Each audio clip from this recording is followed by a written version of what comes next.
धर्मस्वातंत्र्य 2026 विधेयक विधानसभेत आज मांडण्यात आलं। यावेळी शरद पवार गटाचे नेते जितेंद्र आव्हाड यांनी एक विधान केलं आणि त्यामुळे सभागृहात जोरदार गोंधळ उडाला। छत्रपती शिवरायांच्या विधानावरून आव्हाडांनी हे विधान केलं होतं। त्यानंतर सत्ताधारी बाकावरील आमदारांनी आक्रमक पवित्रा घेतला। सभागृहातला गोंधळ वाढल्यानंतर कामकाज 10 मिनिटांसाठी बंद करण्यात आलं। सभागृह पुन्हा सुरू झालं तेव्हा जितेंद्र आव्हाडांनी आपल्या विधानावरून माफी मागितली।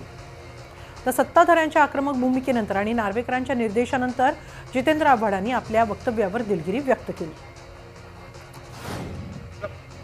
मी तुम्ही सांगितल्याप्रमाणे दिलगिरी व्यक्त केली।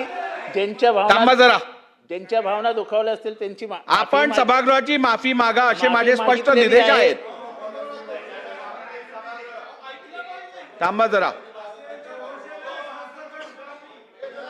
अध्यक्ष महोदय, आपण सभागृहाची माफी मागावी मागितली ना।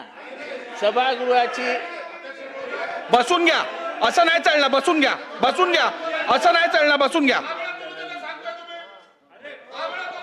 बसून घ्या, बसून घ्या। चला आव्हाड साहेब। अध्यक्ष महोदय, मी माफी मागतो बस। ऐका ऐका